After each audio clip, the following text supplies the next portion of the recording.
La science est un sujet réputé difficile, mais qui, je crois, est un sujet intéressant et même important à notre époque. Alors, comment initier à la science? Il me semble qu'il y a un moyen extrêmement simple qui est d'en écrire l'histoire.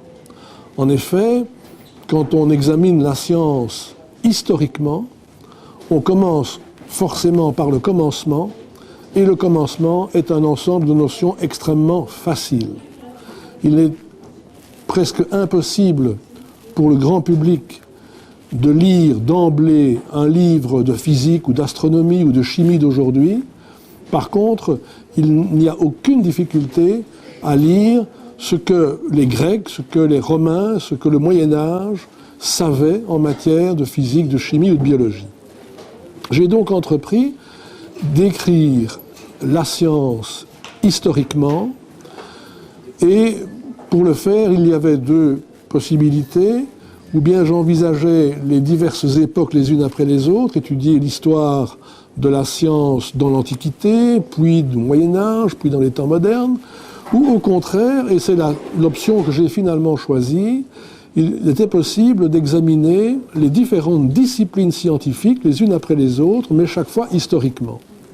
J'ai donc publié chez Vuibert, un éditeur parisien, j'ai publié une histoire des mathématiques, une histoire de la physique, une histoire de la chimie, de la biologie, de la technologie et de la médecine, ce qui me permet de dire, sans prétention aucune, que j'ai réalisé une histoire complète des sciences. Complète, ça veut dire évidemment que toutes les disciplines sont examinées, que toutes les périodes ont été passées en revue, mais bien entendu, je ne suis pas allé dans les détails, ce n'est pas possible en quelques centaines de pages.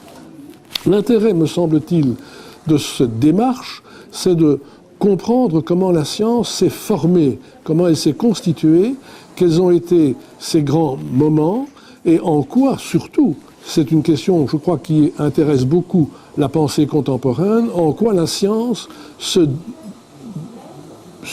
sépare, se distingue plutôt d'autres discours qui prétendent également atteindre la vérité avec un V majuscule. Je fais évidemment allusion aux philosophies et aux religions.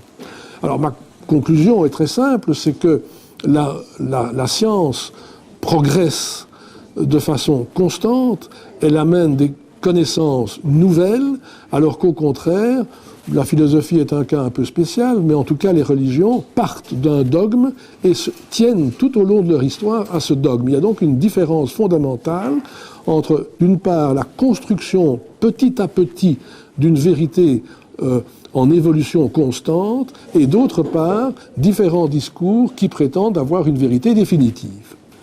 Et en conclusion de ce petit exposé, je pourrais dire que la science est un discours qui ne répond pas à toutes les questions, parce qu'il y a beaucoup de questions auxquelles les scientifiques n'ont pas encore de réponse, mais les réponses qu'elle donne sont vérifiables. Beaucoup ont déjà été vérifiées et ne font plus l'objet de la moindre incertitude. En contrepartie, je crois pouvoir dire que les religions sont des discours, quels qu'elles soient, sont des discours qui ont réponse à tout, mais qui ne sont pas vérifiables.